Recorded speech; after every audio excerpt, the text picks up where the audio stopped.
My name is Padraic Riley. I'm ex-male nurse, trained in St Brendan's Hospital in Dublin, and worked in all areas of the health board for approximately 21 years. Back in 1992, a patient by the name of Nicholas Murphy, deceased, was given 2 contraindicated medications in my care, and also under arrest by members of Garda in Donnybrook. The handcuffs were removed after his death, and his body was taken to Beaumont. The outcome of that was the toxicology report was sent to the family, outlining possible cause of death was drug interaction. The family were lay people, so they wouldn't understand what this term drug interaction would mean. Largactil and droleptone were contraindicated in the guidelines of our MIMS. Anyone that's familiar with nursing would be aware of this, and as a result that was directly caused the death of Nicholas Murphy. The circumstance leading up to this case was the night duty doctor didn't come to the hospital to prescribe the medications. She prescribed over a telephone, which is illegal. The next morning, the consultant examined his cardiacs and shot from the dark and executed him in my care. That was the first incident, and this man died in Garda handcuffs. Up for 22 years, I had New Garda cooperated with them on a daily basis as regards my job in nursing. We were regular phone calls between the local Garda station and ourselves, and in the hospitals. Each year I applied for a Garda Bureau clearance, which I got from the Garda authorities to do my job. The next incident that happened myself was I worked from the year 2000, I worked in RD Hospital, St Bridget's Hospital in RD, on relief work, and I was asked while working there to go to this Melifon ward, a back ward within RD Hospital, and I found 2 colleagues of mine where they were severely abusing and heavy-handed and assaulting patients.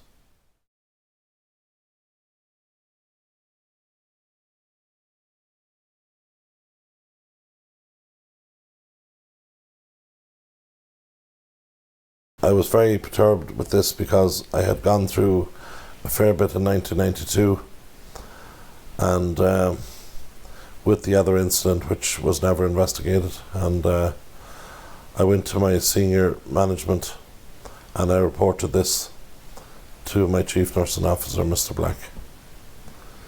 He asked me was I prepared to put this in writing, which I did. I went to my solicitor in Dundalk, and I outlined about 10 different incidents of severe patient abuse by 2 colleagues, 2 nurses that worked there.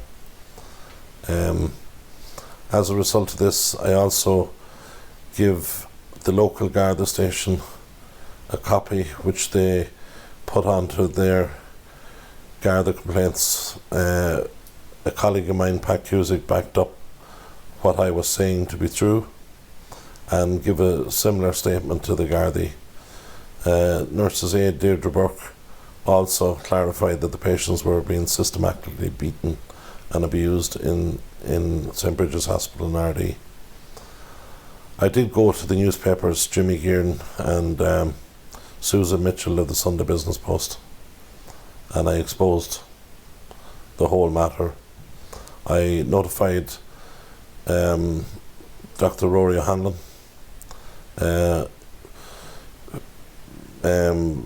Dr. Rory O'Hanlon first, and then I notified the leader of Fianna Fáil at present of what was going on. Mary Wallace also was notified.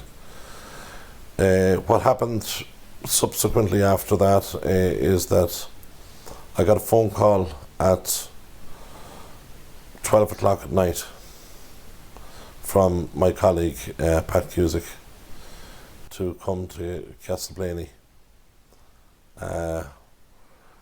He said it was urgent that I go there, so I did go to Castleblaney, and I discovered that my statement that I had made to the Gardaí had been put into the hands of a convicted drug dealer, heroin dealer, and also a copy of a smear Garda-headed notification made up about myself, which is totally false.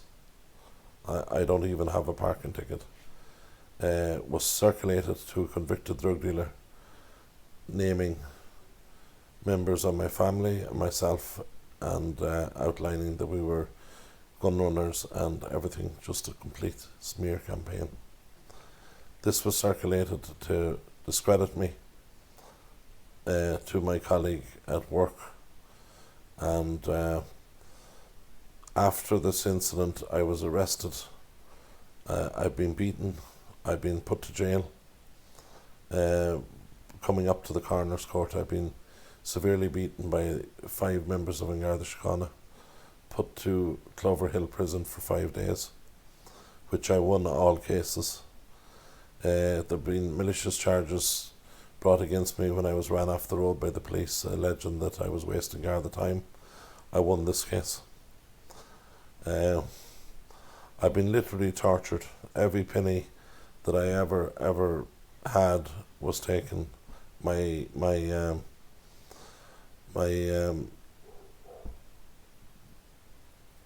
Everything, every penny that I ever had. I'm on disability because my discs were broken in my back in '92, and literally I've been literally tortured.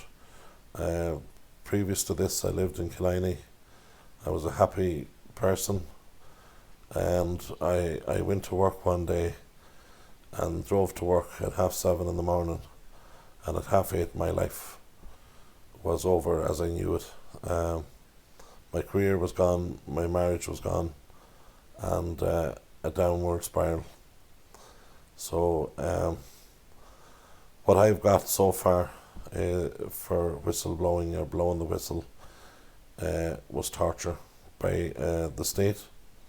I don't know why it was coordinated. I'd like to say that I'm not anti-Garda. I don't hold any ill will to any members of the Garda Síochána, only the few that I think that a lot of these people do a very, very great job, but they're being tarnished by the few or the rogue element within it.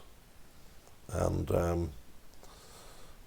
at the moment I have high court proceedings and against the state. What I'd like to see happen is that my allegations be investigated by An Taoiseach Enda Kenny and the new independent police ombudsman. I'd like that to be retrospectively set back. This didn't happen over the last few months. This is ongoing since the 1979, 1980s onwards. That's all I'd like to say, and I'd like to thank everyone for listening, and maybe support Justice for All. That's all I'll ask, for people to support us and come to the meetings and see the other cases that's there as well, to come out and support us. Your support is important, and solidarity, that we done the right thing. It gives me the encouragement that we did do the right thing, and stay on track. I'm happy that I did blow the whistle. I've lost everything, but I'd do it again tomorrow for the people that I've saved.